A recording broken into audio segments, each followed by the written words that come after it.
மக்களோ இயல்பான வாழ்க்கையை இனிதே வாழ்ந்தனர். தோட்டத்தில் விளைந்த காய்கறிகள், பழங்கள், சோலையில் விளைந்த கீரைகள், வயலில் விளைந்த கைமுத்தல் அரிசி, வீட்டில் வளர்க்கப்பட்ட பசுமாட்டின் பால் என சத்தான உணவுப் பொருட்களையே உண்டனர். இன்னும் 50 ஆண்டுகளில் இலங்கையில் ஏற்பட்ட பொருளாதார சுமை போல இந்தியாவிற்கும் வரலாம் என்று ஆராய்ச்சியாளர்கள் தெரிவிக்கின்றனர். இதன் காரணமாக ஒவ்வொரு தனி மனிதனும் தனக்கு தேவையான உணவுப் பொருட்களையாவது உற்பத்தி செய்ய கற்றுக்கொள்ள வேண்டும்.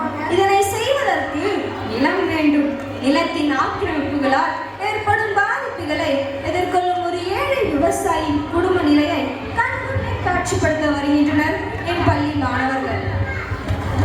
காட்சி 1. அழகான இயற்கை சூழலில் வசிக்கும் நடுத்தர விவசாய குடும்பத்தில் நிகழும் இன்ப துன்ப காட்சிகளை இக்கதையில் காண்போம்.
என்ன பண்ற நீ?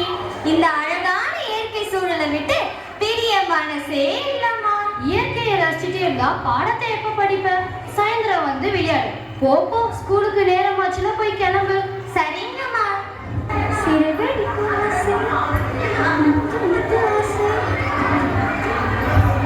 என்ன செல்வி, ஒரே சந்தோஷமா இருக்க போல. ஒரே பாட்டு மயமா இருக்கே. டீச்சர் கொடுத்த டெஸ்டுக்கு படிச்சிட்டியா? அதை விடுடி. இன்னைக்கு காலையில பார்த்து இயற்கை காட்சி என் மனசை விட்டு போகவே இல்லை. எவ்வளவு அழகா இருந்தது தெரியுமா? அதை சொல்ல வார்த்தையே இல்லை. அப்படி என் வீட்டுல இருக்க பூச்செடிகள், வயல்வெளிகள், என் செல்லம்மா, என் லக்ஷ்மி, இவங்க எல்லாரும் கூடயும் நான் ரொம்ப சந்தோஷமா இருந்தேன். உங்க வீட்டுல நீயும் அண்ணன் மட்டும் தானே? அதே புதுசா செல்லம்மா லக்ஷ்மின்னு? எங்க வீட்டுல வளர்க்குற கிளிய நாங்க செல்லம்மா செல்லம்மான்னு சொல்லுவோம். அப்போ லக்ஷ்மி யார்? அது உங்க அக்காவா? எங்க வீட்டுல வளர்க்குற மாடை நாங்க லக்ஷ்மின்னு சொல்லுவோம். இதுக்கு நாம பேர் வைக்கிறீங்க, ரொம்ப அது கூட நாங்க பேசவும் செய்வோம். அவங்களும் எங்க வீட்டுல ஒருத்தவங்க தான். அச்சச்சோ, நான் மேம் கொடுத்த டெஸ்டுக்கு படிக்கவே இல்லை. ஐயோ, எனக்கு படிச்சதெல்லாம் மறந்து போச்சு. வாங்க படிக்கலாம். காட்சி 2. தாய் போல் பேணி காத்த விவசாய நிலத்தை எல்லாம் ஆடம்பர வாழ்விற்காக அனைத்தையும் விற்று அழிக்கும் மக்களை எண்ணி துயரத்தில் இருக்கும் ஏழுமலையில் வீட்டில் நிகழும் காட்சி.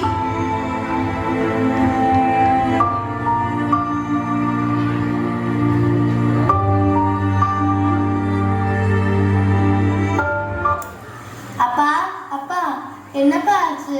ஏன்ப்பா சோகமா இருக்கீங்க? சொல்லுங்கப்பா, என்னப்பா ஆச்சு?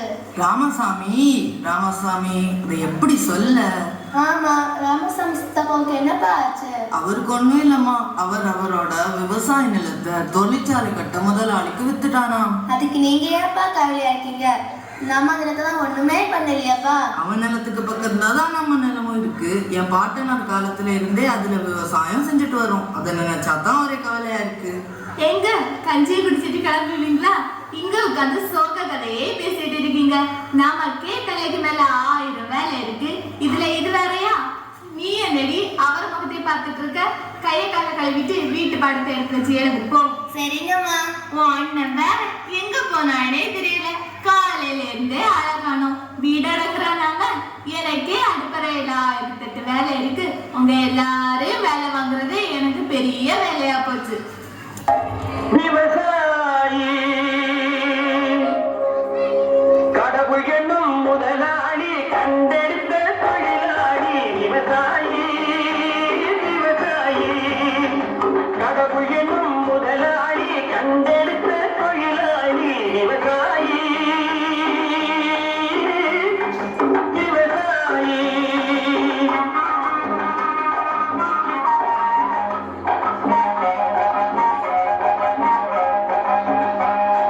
முன்னேற்ற பாதையிலே மனசு வைத்து முழு மூச்சாய் அதற்காக தினம் உழைத்து முன்னேற்ற பாதையிலே மனசு வைத்து முழு மூச்சாய் அதற்காக தினம் உழைத்து மண்ணிலே முத்தெடுத்து பிறர் வாழ மண்ணிலே முத்தெடுத்து பிறர் வாழ வழங்கும் குணமுடையோன் விவசாயி விவசாயி விவசாயி காட்சி 3. ஊரில் உள்ள விவசாய நிலங்களை சூறையாடி கொண்டு ஏமாற்றிய தொழிற்சாலை நிர்வாகிகள் இப்பொழுது ஏழுமலை நிலத்தையும் ஆசை வார்த்தை பேசி அபகரிக்க வருகிறார். சத்தி, ராசாத்தி, என்னங்க? நம்ம ராமசாமி இருக்கார்ல, ஆமா, அவருக்கு என்ன? அவருக்கு ஒண்ணும் இல்லம்மா. அவர் நிலத்தை வித்துட்டு வீடு வாசல்னு ரொம்ப வசதியாட்டாருமா. அப்பா நாமளும் இந்த நிலத்தெல்லாம் வித்துட்டு சிட்டிக்கு போயிட்டு வீடு வாசல்னு ஜாலியா இருக்கலாம்பா. ஆமா அண்ணே, நல்லா சொன்னப்போ. இங்க இருக்க நிலத்தை எல்லாம் வித்துட்டு சிட்டிக்கு போனா தண்ணிய கூட காசு கொடுத்தா வாங்கணும். எழுமலை வீட்டுல இருக்கிறியாப்பா? என்னப்பா மாரிமுத்து, என்ன திடீர்னு இந்த பக்கம்? எதுவும் இல்லப்பா, உன் நிலத்தை பத்தில ஃபேக்டரி இருக்கலாப்பா, அதோட மேனேஜர் வந்திருக்காருப்பா. வணக்கம்யா.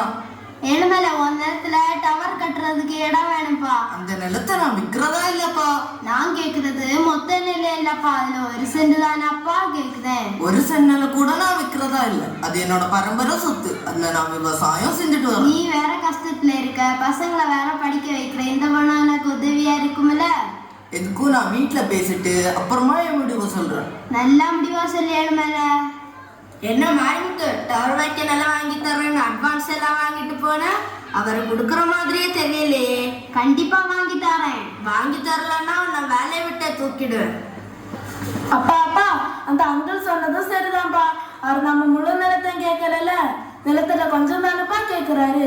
மேலே டவர் வச்சுட்டு கீழே போயிடலாம்ப்பா. அப்பா ஒத்துக்காதீங்கப்பா. இப்போ டவர் வச்சோன்னா 2 வார கதிர்வீச்சுனால பூச்சிகள் பறவைகள் இதெல்லாம் அழிஞ்சு போயிடுப்பா. நம்ம தான் அந்த பத்தில கூட பார்க்கணும்லப்பா, ஒத்துக்காதீங்கப்பா. அப்பா சொல்லி சொல்றதை கேட்காதீங்கப்பா. நாம டவர் வச்சோம்னா கொஞ்சமாச்சும் பணம் கிடைக்கும்பா. அப்பா நான் சொல்றது கேட்காதீங்கப்பா. போதும் விடுங்க, நானே ஃபர்ஸ்ட் நல்ல முடிவா எடுத்துக்கிறேன். காட்சி 4.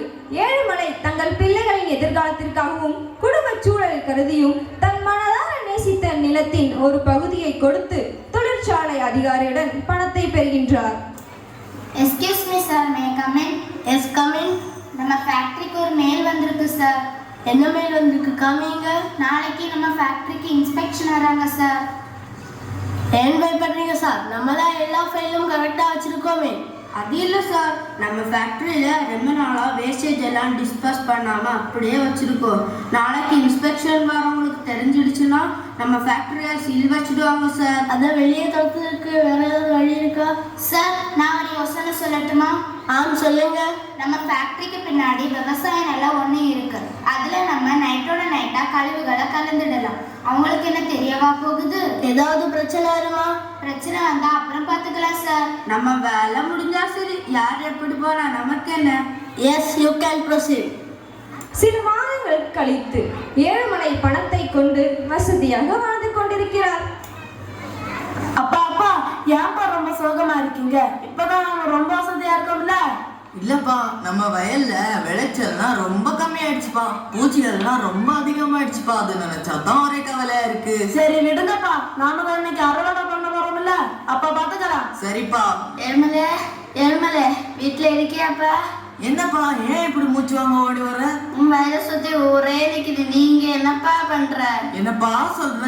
ஏன் வயலை சுத்தி ஊரே நிக்குதா? என்னப்பா சொல்ற நீ? நீ பட்ட கஷ்டம் எல்லாம் வீணா போயிடுச்சுப்பா. என்னப்பா சொல்ற? நீ சொல்றது ஒண்ணுமே எனக்கு புரியலப்பா. போப்பா போ, உன் வயலை பாரு, அப்பதான் உனக்கு புரியும். செல்வி, செல்வி, என்னங்கப்பா? நம்ம வயலை சுத்தி ஊரே நிக்குதாம். நீ என்னன்னு போய் பாரு, நான் அம்மாவை கூட்டிட்டு வரேன். சரிங்கப்பா.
கொஞ்சம் பணத்துக்கு ஆசைப்பட்டு நம்ம எல்லாத்தையும் இழந்துட்டோமே, என்ன மன்னிச்சிடுங்கப்பா.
இதுதான் இன்றைய விவசாயியின் நிலைமை. இனியாவது விவசாயம் காப்போம்.